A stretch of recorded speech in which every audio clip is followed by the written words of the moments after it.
Homem que é homem, mulher que é mulher, vai pra casa no pijama, no ônibus. Ele ganhou evolução. Então ouvi também. Bota o fundo. Aqui não tô não. É verdade. Aí apareceu o Olha, eu fico muito feliz, cara, do aluno perguntar pro senhor de física, o senhor me fala um pouco sobre a teoria da evolução. Eu fico muito feliz. Eu vou te falar, cara, que assim como todo mundo, eu demorei muito tempo a digerir a teoria da evolução. Porque quando o cara é novo, o cara associa a teoria da evolução com o fato de o homem ter vindo do macaco, que é um absurdo. Tem nada a ver. O cara que fala isso, ele não entendeu o brilhantismo da ideia do Darwin, cara. Darwin foi muito foda quando ele sacou a teoria da evolução. Ele estava viajando, lembra? Ele estava no Beagle, um naviozinho inglês, e acordou lá em Galápagos, umas ilhas muito peculiares, com uns bichos muito diferentes. Comparando os bichos de uma ilha com o da outra ilha, que ele começou a ligar as coisas, Cacilda, tu acha que não entendendo? Mas tu tem que ser muito ninja para assimilar essa ideia. Eu fiquei rindo anos da ideia do Darwin, que idiota! E as ideias contra a ideia darwinista são boas também. Tu tem que, para essa tua teoria é foda, tu tem que aceitar o argumento contrário do outro e responder para ele à altura. Olha como a minha teoria é foda, a minha teoria responde as tuas perguntas. Uma teoria na ciência só vence outra quando ela se prova melhor para explicar todas as perguntas, não só as perguntas do cara que criou a teoria. Tu tem que aceitar as perguntas dos outros e provar para os outros que a tua teoria engloba, responde todas as ideias. Tem muita coisa para estudar ainda na teoria da evolução, mas assim, ó, tem uma ideia que confunde muito o pessoal. Vocês perguntam depois para o professor de biologia de novo, tá? Para ver se eu estou correto. Tem uma ideia que é o lamarckismo. Lamarckismo é a noção de que, de tanto usar um órgão, o órgão se desenvolve e aí o teu filhote vai ter um órgão mais desenvolvido também.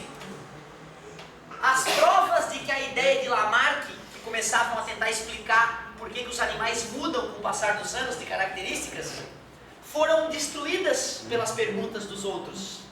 Perguntavam para o Lamarck, já que quando a pessoa faz o uso do órgão, o órgão se desenvolve, por que o filho do halterofilista não nasce fortinho? Porque não está no DNA. Porque não está no DNA. O músculo que o cara adquiriu, ficou fortão, não foi pro DNA dele. Quando ele teve o filhinho não vai vir musculoso. Tem características que não são inatas, né? Tem características que tu pode modificar ao longo da tua vida.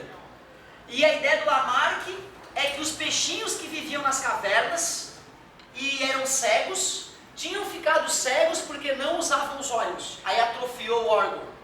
A girafa ficou pescoçuda porque de tanto ela esticar o pescoço para comer em cima da árvore, o pescoço foi crescendo, o filhinho dela tinha pescoço maior e foi crescendo. Essa ideia já foi confirmada falsa. Ideia lamarquista, né? Lamarck se ferrou. Darwin teve uma ideia muito mais foda. E eu vou tentar te passar qual é a minha ideia, como é que eu entendi, por que eu sou darwinista hoje. Tem notícias que nos chegam nos ouvidos que parecem absurdo. Por exemplo, elefantes sabem quando um terremoto aconteceu e fogem das proximidades da água. Lembra dessa? Elefante, pois é. O elefante é foda, ele vê o terremoto que chega pelo chão, né? A patinha dele é super sensível, apesar de forte. Não, o elefante tem um tato fudido pelo pezinho. Mas por que isso aí faz da Pois é, isso que eu estou analisando com vocês agora. É isso que eu estou analisando com vocês. Quando eu escutei isso, eu Cacilda. Elefante mancha. Elefante mancha porque ele vê, porra, quando deu terremoto, deu aquele tsunami, vou vazar. Vaza porque vai ter tsunami. Não é possível. Apesar de elefante ser famoso pela sua memória, eu duvido que a mamãe dele tenha contado tsunami. Não. Mas vamos pensar numa outra coisa. Vamos pensar darwinisticamente. Elefantes vivendo em alguma região próximo de oceano, sei lá onde, nem sei se existe essa possibilidade hoje. Mas há muito tempo atrás. Porque geralmente a gente vê o elefante e ele está no deserto buscando água. Certo?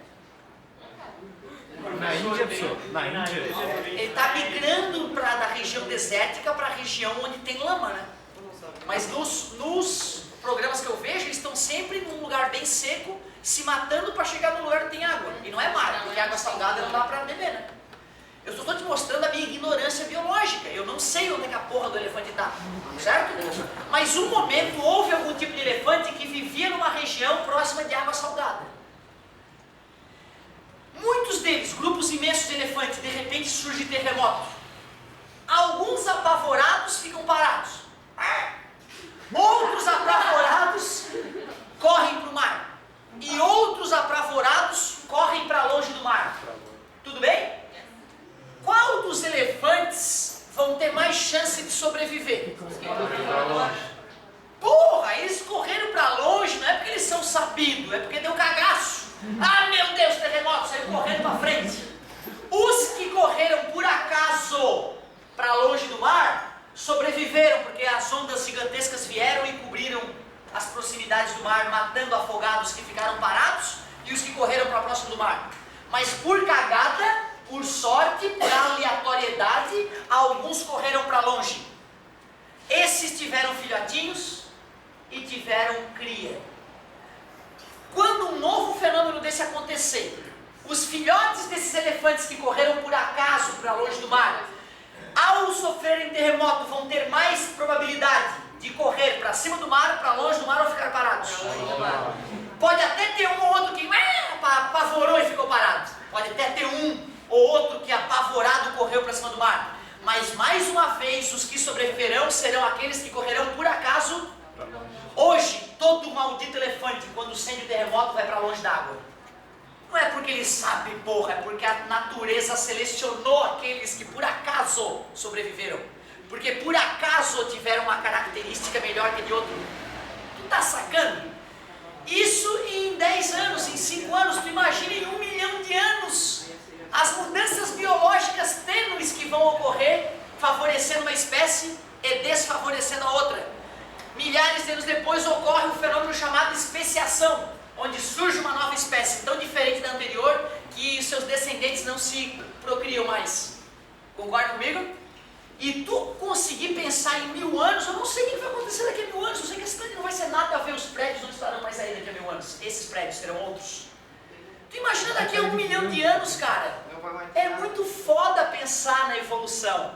Por isso que é mais fácil rir da cara do gênio que pensou isso e duvidar. Mas é difícil como é que tu vai justificar todos os fenômenos arqueológicos? Os vários tipos de bichinhos se modificando ao longo dos anos. Como é que tu vai explicar que todo mamífero tem a mesma informação genética na mitocôndria? Como é que tu vai explicar essa conexão sem a ideia darwinista? Só trazendo a ideia de criação. Radablá. Criou. E eu tenho que respeitar a tua ideia. Se tu é criacionista, eu vou fazer. Eu não sou criacionista, mas se tu é criacionista, eu te respeito. Eu não acho que tu é pior ou mais burro. Ele tem Deus burro. Nada a ver. Nada a ver. Um dos físicos mais fodas que a Inglaterra tem é o padre. O cara é padre e ele é físico nuclear. Estuda aceleração de partículas, estuda o Big Bang. Olha como as coisas não precisam ser excludentes. Desculpa a demora. Não, professor, uma dúvida mais pessoal, assim. Manda. Tu disse que essa crença da ciência, mas também da procriação dos animais, a intuição que eles têm de fazer, mas isso é pelo lado da ciência, né? Como você tem tantos lados, tipo, do lado religioso, que é um Deus divino que fez eles com essas características. Sim. Então é como se a ciência estivesse ocupando o espaço da religião para ser ensinada mais do que a religião em todas as escolas e para todo mundo. É como se fosse uma evolução da ciência e uma regressão da religião. Mas assim, ó, bacana a tua colocação, bacana. O meu medo de a gente pensar assim é que de repente pare a liberdade, né? Fica meio ditatorial. Vocês estão proibidos de acreditar nas suas crenças, tem que acreditar na religião. É foda também, né? Eu também não queria um mundo assim, só cheio de física e matemática. Eu acho que o mundo seria uma bosta se tivesse só Otávio no mundo. Te juro, palavra de honra, eu tenho que confessar, se todo mundo pensasse que nem eu, ia ser um chatíssimo mundo. Tem que ter o outro lado. Tem que ter o outro lado. Aliás, tem que ter as pessoas que duvidem para poder melhorar a coisa, provar que a coisa não é tão boa. Então mas eu sou suspeito de tomar essa conversa e continuar com o professor de filosofia. Porque o professor de física vai achar que vamos lá, física, matemática, dane-se o resto, mas eu vou estar sendo ditador, tenho medo Mas o disso. professor, assim, claro, cada um tem a sua crença, mas não foi comprovado até agora qual dessas crenças estão certas. Pelo contrário, se tu for estudar elas, né, tu vai ver que está tudo absurdo. Cada religião tem o seu Deus, com regras levemente diferentes do outro Deus. E tem até uma teoria que saiu numa prova de engenharia, né? Sabe o que o professor de engenharia perguntou na aula de termodinâmica pulverizada? O inferno é exotérmico ou endotérmico? Vocês já viram exotérmico e endotérmico, né? Reação exotérmica, que libera calor. Corpo, sistema exotérmico que libera calor. Endotérmico, absorve calor. Tudo bem para vocês? Agora o meu corpo é um sistema exotérmico, porque eu estou perdendo calor pela pele. Se eu estivesse no sul do Paquistão, meu corpo seria um sistema endotérmico, porque lá o verão tá foda, tá dando 47 graus, e aí o calor vem de fora para o corpo da pessoa, muitos morrem. Semana passada, em 2 dias, morreram 700 de calor. O calor mata mais que frio no mundo. Sério, o Paquistão agora está em calamidade pública, na região sul, devido ao calor. E aí, achas que o inferno é exo ou endotérmico por quê? Prova da engenharia, cara, foda. Sim, eu fui lá. E o cara foi lá e o cara só teve um guri que tirou 10. E ele fez toda uma explicação bonita.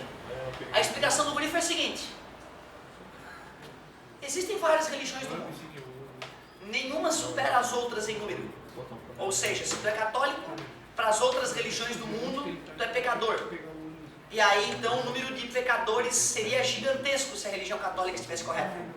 Se o hinduísmo estiver correto, quem não é hindu é pecador. E o número de pecadores seria maior que o número de hindus.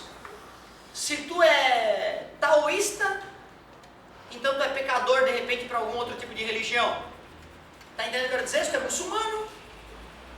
Então o aluno pensou, se existe um Deus correto, primeiro, para que exista inferno, tem que existir um Deus. Se existe um Deus correto, as outras religiões estão erradas.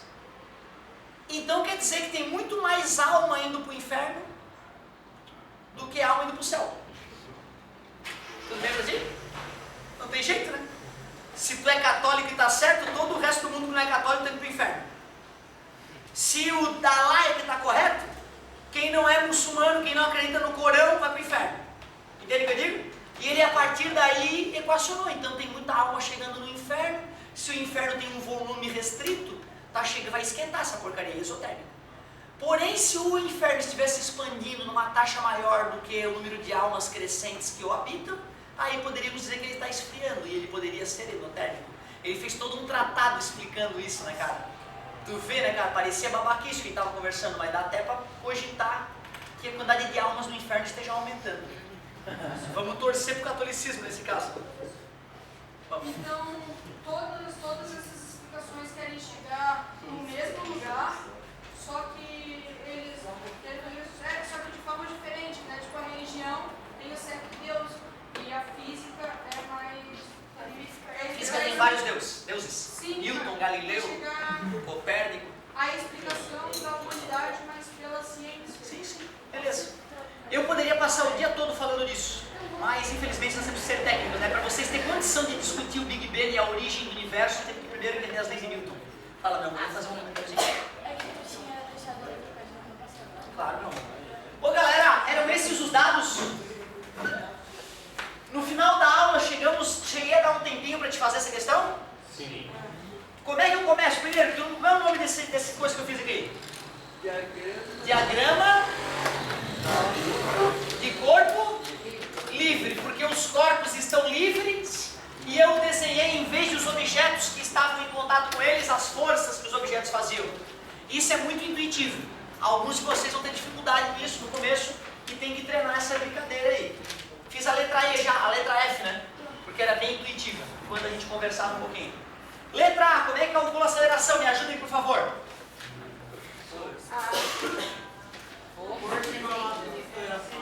Força igual a massa da aceleração. Obrigado. 300, tá bonito?